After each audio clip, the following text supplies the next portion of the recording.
सभी वैष्णवों को निमंत्रण करते हुए हम लोगों ने भागवत में सुना था कृष्ण शाप आकर्ण वेणुरणितम सह कृष्ण शार पूजांगदु विरचितं प्रणयावलोके। वेणुगीत में कृष्ण शार शब्द का आया है और ये तो भक्ति सार है। अभी स्वल्प समय में हमारे वस्तु तो गंभीर है, महाराज जी ने जो प्रश्न किया है इसके ऊपर में स्वयं श्रीमद् भागवत महापुराण ही प्रामाणिक है।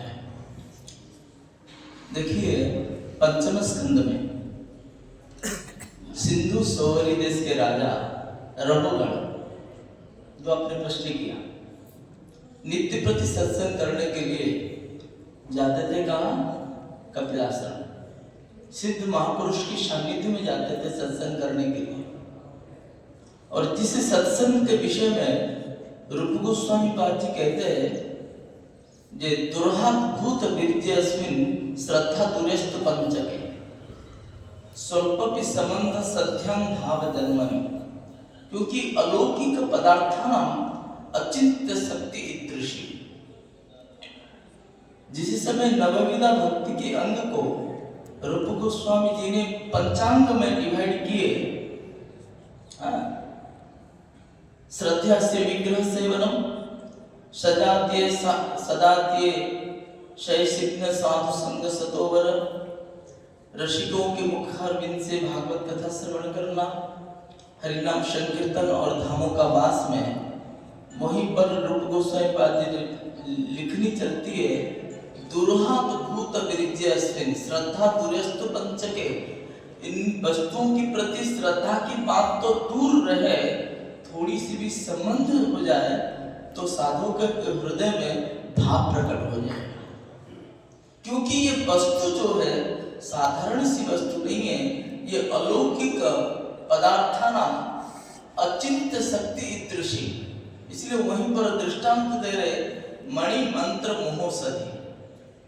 मणि मंत्र मोहसधि कहने मतलब वहीं पर कोई भी तर्क वितर्क नहीं चलेगा। अभी पारस मणि ने लोहा को छू करके सोना कैसे बना दिया, वहीं पर देखिए तर्क नहीं चलेगा। महा औषधि है, अमृत संजीवनी, मरे हुए प्राणी को जीवित करा देते। और मंत्र का प्रभाव है, एक सफेरा ओझा सांप को पकड़ लेता है। कैसे पकड़ लेता है? ये मंत्र का प्रभाव। परंतु यहीं पर देखिए रघुगण नित्य प्रति जाते थे सत्संग करने के लिए। आज परम भागवत परमहंस कुल चुड़ामणि श्री भरत जी महाराज जी को लगा दिए। इतने बड़े वैष्णव को पहचान नहीं पाए। इतने बड़े सत्संग करने के लिए कपिलाश्रम जाते थे नित्य प्रति। इसके ऊपर यही प्रश्न जो महाराज श्री ने किया, हम लोग इतनी ऊंची कोटि स्थान में रह करके ऐसे रूपानुग गुरुवर्गों के सानिध्य में रह करके और रूप रघुनाथ के इतनी दिव्याति दिव्य ग्रंथों को आस्वादन करते हुए हम लोगों का ऊपर वो प्रभाव और वो अभाव हम लोगों के ऊपर क्यों नहीं पड़ रहा है? इसका मूल कारण है, कहते हैं कि हम जैसे रजोगुणी व्यक्ति हो, तमोगुणी व्यक्ति हो और सत्वगुणी व्यक्तियों के ऊपर ये सत्संग का प्रभाव पड़ता ही नहीं है। इसलिए भरत जी ने कह चुके हैं, हे राजन आप रजोगुणी हो। ये चाल नहीं है किसी वैष्णवों के पास जाने का, कि किसी चार व्यक्तियों को दुख देकर के किसी वैष्णव के पास जाकर के सत्संग श्रवण करना। आप जैसे रजोगुणी व्यक्तियों के ऊपर, तमोगुणी व्यक्तियों के ऊपर महाराज कहते समस्त शास्त्रों के सारा के सार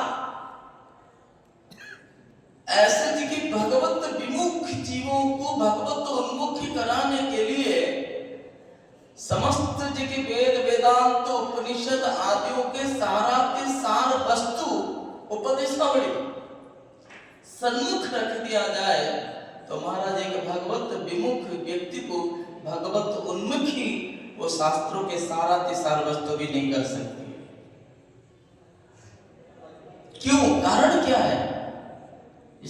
कहते नतस्य तत्व ग्रहणाय साक्षात, भागवत में भरत जी कह रहे रघुगणों को, कहते नतस्य तत्व ग्रहणाय साक्षात, उसी तत्व को वो ग्रहण कर ही नहीं सकता है।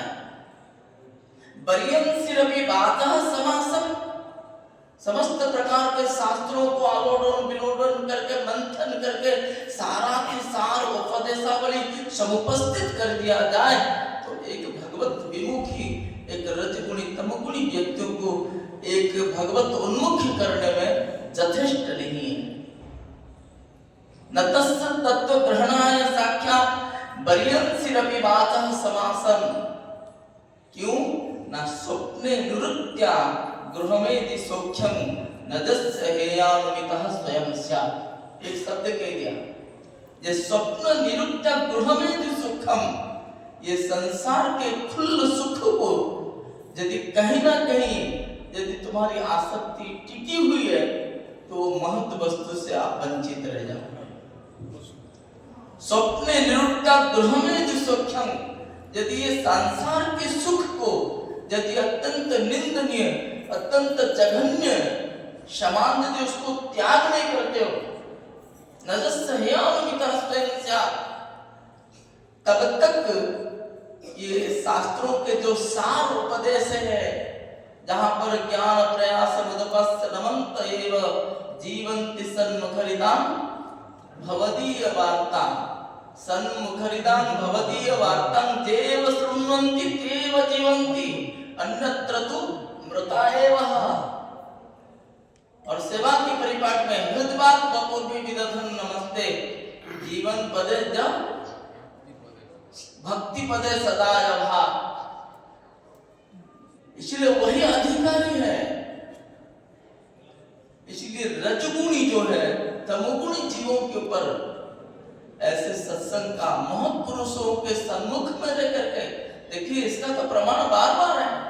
जामलार्जुन को देखिए, नारद जी को पहचान नहीं पाए, परंतु आज नारद जी की कृपा हुई तो दृष्टि शतांग दर्शनस्तु भवत्तनुना, प्रार्थना क्या मांगे, वाणी गुणानुकथने, कहने लगे हे गोपाल, हे दामोदर, मैं तुम्हें दर्शन करना नहीं चाहता हूं, आप ऐसी कृपा करो आपकी जो अभिन्न तनु है संतों को संत स्वरूप में हम जैसे दर्शन कर सके। इसीलिए यही भाव है। एक मिनट इसके ऊपर जीव गोस्वामी पाद जी का बड़ा सुंदर भाव दिया है भक्ति संदर्भ में। कहते रघुगण ने इतना बड़ा अपराध तो किया इतने बड़े परमहंस चरण में, तो क्या उसी महापुरुष ने इनके अपराध को ग्रहण किया? कहते नहीं, उनके हृदय में एक महान दंड प्रकट हुआ। परमहंस कुल चूड़ामणि भरत महाराज जी के उपदेश को सुन करके उनके हृदय द्रवीभूत हो गया। उसी द्रवीभूत से देखिए महाराज भरत जी ने उनका अपराध नहीं लिए, क्योंकि जा रहे थे कहाँ? सत्संग करने के लिए। इसलिए शुद्ध भक्त समात्रा अपराध तेन दृश्यमानोपि महाप्रभाव।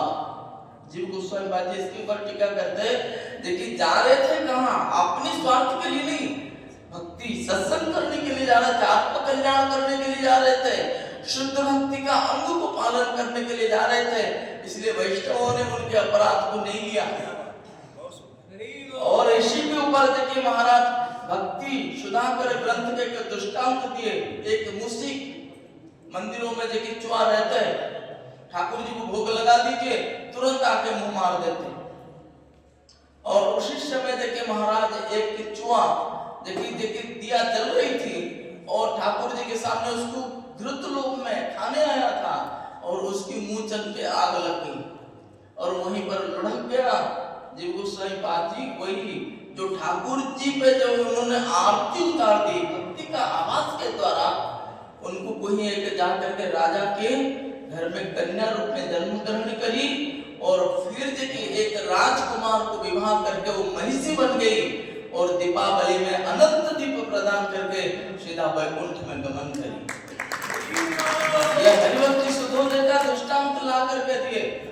इसलिए शुद्ध भक्त भाषा मात्र अपराध तेन दृश्यमानपि महाप्रभाव में जगाई माधाई भी है, गजराज भी है, चित्रकेतु है, सबके दृष्टांत को श्री जीव गोस्वामी पाद जी ने लिए हैं। इसीलिए हम लोगों को सत्संग करते हुए, धाम में रहते हुए, देखिए हम लोगों के ऊपर प्रभाव नहीं पड़ने का यही मूल कारण है।